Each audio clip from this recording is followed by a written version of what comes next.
안녕하세요. 오늘은 한때 성장주의 아이콘이었죠. 쇼피파이. 잠시 주춤하는 듯 했지만 최근 다시 주목받고 있는데요. 이 쇼피파이에 대해 좀 깊게 파고들어 볼까 합니다. 네, 반갑습니다. 2015년에 상장하고 나서 정말 무섭게 성장했죠.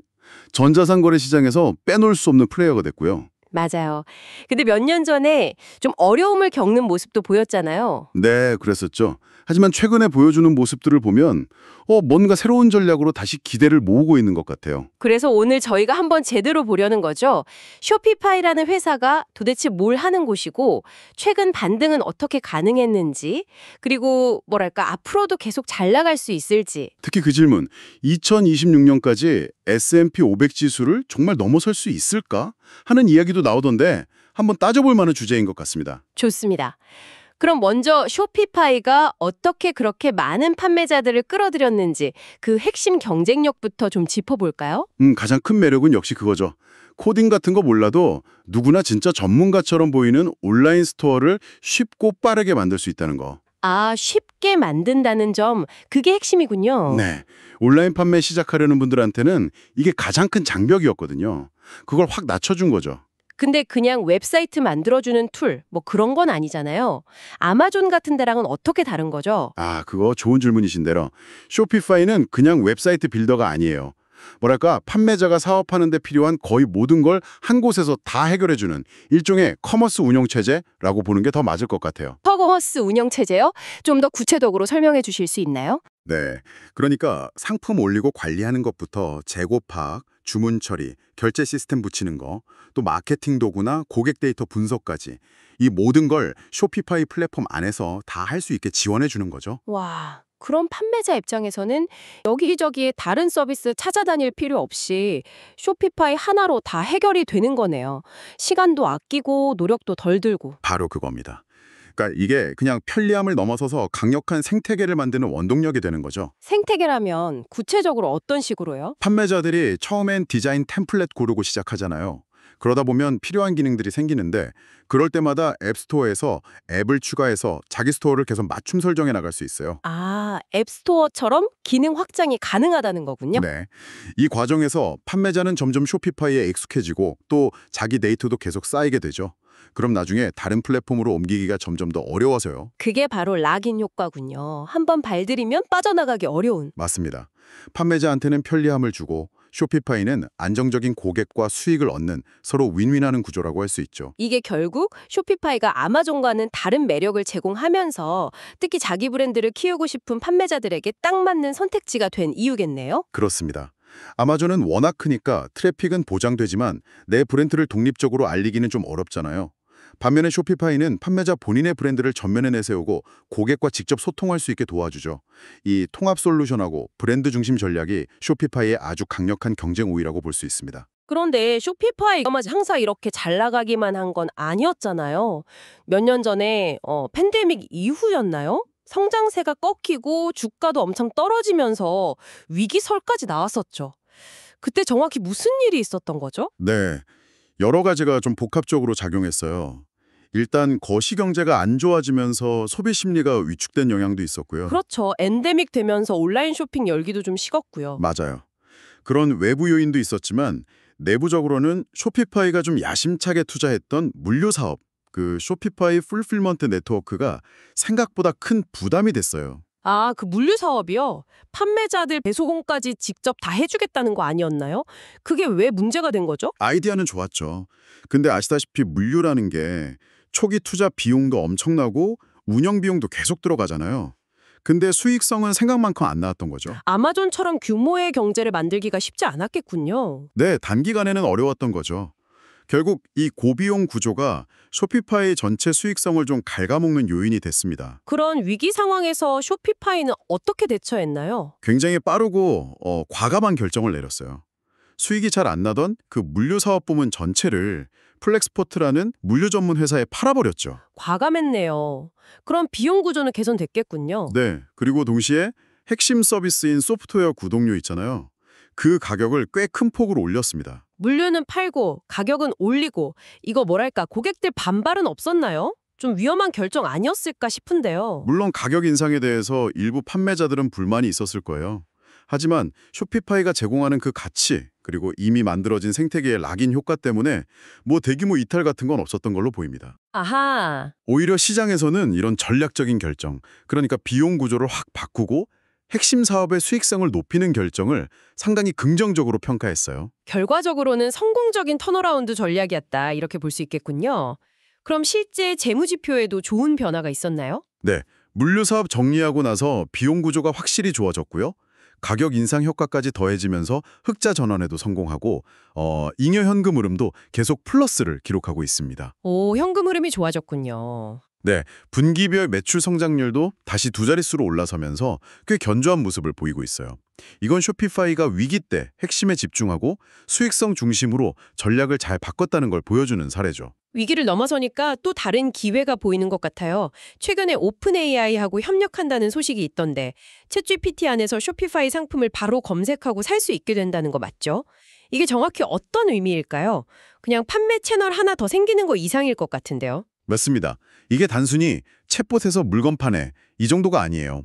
우선 잠재 고객이 정보를 찾다가 바로 그 자리에서 구매까지 이어지게 되니까 구매 과정의 마찰이 줄고 전환율이 높아질 수 있겠죠. 아, 검색하다 바로 구매까지 편리하겠네요. 네. 그리고 더 나아가서 이건 쇼피파이가 이런 최첨단 AI 기술 트렌드를 자기 플랫폼이랑 어떻게 잘 결합해서 판매자들한테 새로운 기회를 줄 수 있는지를 보여주는 좀 상징적인 사례라고 할 수 있어요. 와, 대화형 AI랑 커머스가 만난다니 진짜 미래 같은데요. 이게 그럼 쇼피파이 플랫폼 전체의 매력을 높이고 결국 총 상품 거래액 GMV라고 하죠. 그것도 늘리는 데 도움이 될까요? 아니면 아직은 좀 실험적인 단계일까요? 단기적으로 GMB가 얼마나 늘어날지 지금 당장 말하기는 좀 이르죠. 하지만 장기적으로 보면 굉장히 중요한 움직임입니다. 어떤 점에서요? 판매자들한테 쇼피파이를 쓰면 이런 최신 기술도 활용할 수 있구나 하는 인식을 심어줄 수 있잖아요.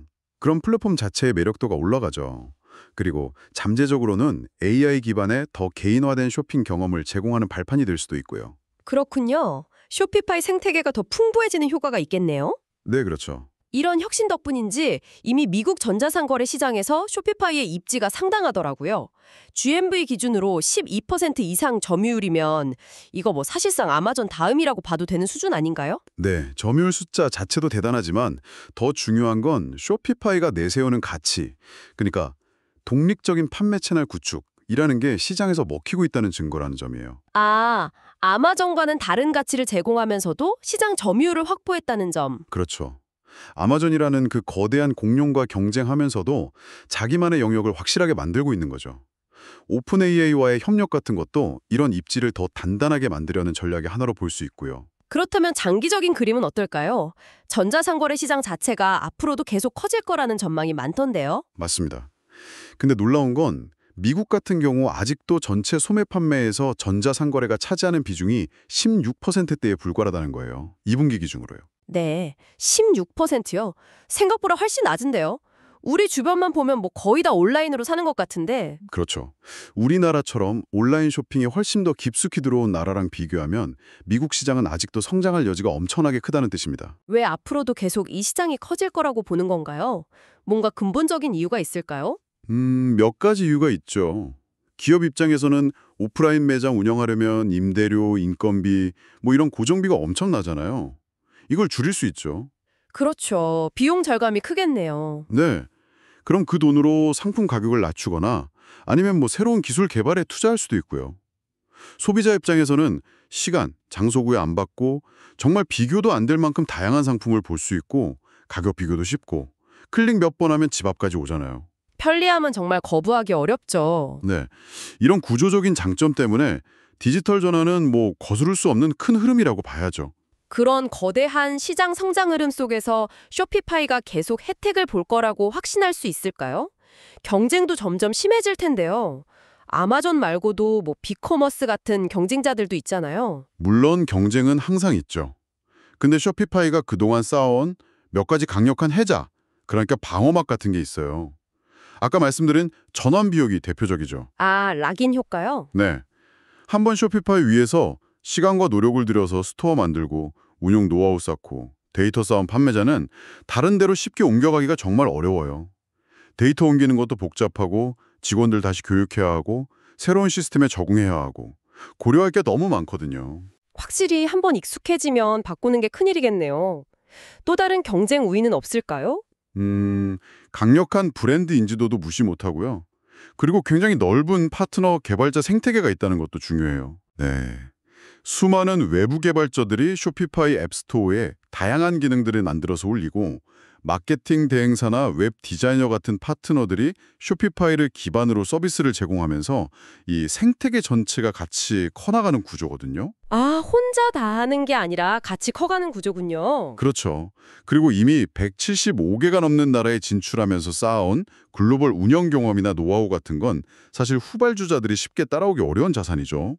특히 아직 전자상거래 침투율이 낮은 신흥시장에서의 성장 가능성은 아주 크다고 볼 수 있습니다. 들어보니 정리가 되네요. 쇼피파이는 첫째, 전자상거래라는 계속 커지는 파도 위에 있고, 둘째, 높은 전환 비용과 강력한 생태계라는 튼튼한 서핑보드를 가지고 있으며, 셋째, 글로벌 시장이라는 더 넓은 바다로 나아가고 있다. 뭐 이렇게 볼 수 있겠군요. 네, 아주 정확한 요약이십니다. 물론 앞으로도 계속 혁신해야 하고 경쟁 환경 변화에도 민첩하게 대응해야겠죠. 하지만 지금까지 쇼피파이가 보여준 모습들을 보면 지속 가능한 성장에 대한 기대를 충분히 갖게 하는 것 같습니다. 자, 그럼 이제 가장 궁금한 질문으로 넘어가 보죠. 그래서 쇼피파이, 정말 2026년까지 S&P 500 지수를 능가할 만한 주식일까요? 투자 관점에서는 어떻게 봐야 할까요? 만약 이 장기적인 성장 스토리를 믿는다면 쇼피파이는 분명히 매력적인 투자 대상이 될 수 있다고 봅니다. 저희가 앞에서 살펴본 것처럼 비즈니스 모델도 탄탄하고 위기 극복 경험도 있고 AI 협력처럼 새로운 혁신 동력도 있고 시장 잠재력도 크고요. 이런 것들의 근거가 될 수 있겠죠? 특히 수익성이 계속 좋아지고 성장률이 시장 기대치를 넘어선다면 지수보다 더 좋은 수익률을 기록할 가능성도 있다는 거군요. 네, 가능성은 충분히 있다고 봅니다. 하지만 가능성이랑 확실하다는 건 다르잖아요. 단기적으로 좀 흔들릴 수 있는 위험 요인 같은 건 없을까요? 마냥 좋기만 한 건 아닐 텐데요. 당연히 위험 요인도 봐야죠. 첫째는 높은 성장 기대치가 이미 주가에 꽤 많이 반영되어 있을 수 있다는 점이에요. 소위 밸류에이션 부담이죠. 아, 너무 비싼 거 아니냐는 우려. 네. 기대만큼 성장을 못하거나 수익성 개선 속도가 느려지면 주가는 좀 민감하게 반응할 수 있어요. 둘째는 경기 침체 가능성. 이거 뭐 쇼피파이만의 문제는 아니지만 소비 심리가 위축되면 전자상거래 지출도 줄어들 수밖에 없으니까요. 그렇죠. GMV나 수익에 직접적인 타격이 있겠네요. 네. 그리고 셋째는 역시 경쟁 심화입니다. 아마존뿐만 아니라 다른 플랫폼들의 도전도 계속될 거고 이게 쇼피파이의 가격 결정력이나 시장 점유율 확대에 부담을 줄 수도 있죠. 그렇군요. 단순히 장기적으로 좋다, 이걸 넘어서 밸류에이션, 거시경제, 경쟁 환경 같은 구체적인 위험 요인들을 잘 따져봐야 한다는 말씀이시네요. 그럼 S&P 500 지수 아웃퍼폼 여부는 결국 어떻게 판단해야 할까요? 사실 단기적인 주가 예측은 거의 불가능에 가깝잖아요. 내년에 꼭 S&P 500을 이긴다고 단언할 수는 없죠. 그렇죠. 중요한 건 쇼피파이가 가진 장기적인 성장 잠재력하고 현재의 위험 요인들을 잘 비교해서 평가하는 거라고 생각해요.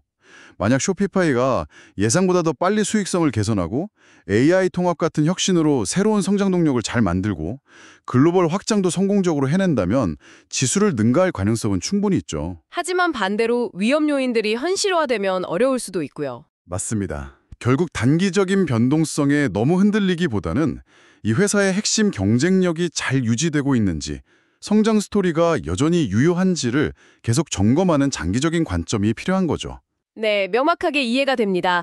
단기 성과 예측보다는 기업의 본질적인 가치와 긴 호흡으로 방향성을 보는 게 중요하겠군요. 네, 투자의 세계는 항상 기회와 위험이 같이 있으니까요. 오늘 쇼피파이에 대해서 정말 속속들이 알아본 것 같습니다.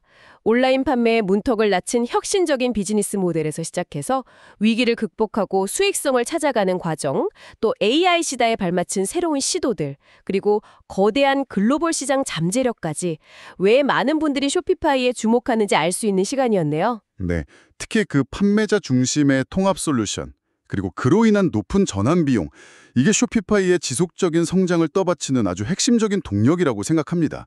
이 단단한 기반 위에서 앞으로 또 어떤 혁신을 보여줄지가 정말 기대되는 부분이죠. 맞습니다. 단기적인 시장의 잡음은 있을 수 있겠지만 장기적인 관점에서 쇼피파이가 꾸준히 수익성을 개선하고 성장하면서 기업 가치를 높여갈 수 있을지 지켜볼 필요가 있겠습니다. 오늘 저희 이야기가 여러분의 생각을 넓히는데 조금이나마 도움이 되었으면 좋겠네요. 마지막으로 여러분께 한번 생각해 볼 만한 질문을 던지면서 마무리하면 어떨까 하는데요. 오, 좋습니다. 어떤 질문인가요? 쇼피파이가 지금은 판매자를 위한 운영체제잖아요. 근데 미래에는 여기서 더 나아가서 어떤 모습으로 진화하게 될까요? 단순히 물건 사고 파는 플랫폼을 넘어서 AI나 소셜미디어, 심지어 오프라인 경험까지 다 아우르는 그런 차세대 커머스 생태계의 중심 같은 역할을 할 수 있을까요? 흥미로운 질문인데요. 만약 그렇게 된다면 그때는 판매자들과 소비자들에게 또 어떤 새로운 가치와 경험을 제공하게 될지 한번 상상해 보는 것도 재미있을 것 같습니다. 네, 쇼피파이의 다음 이야기가 정말 궁금해집니다. 오늘 깊이 있는 분석 감사했습니다.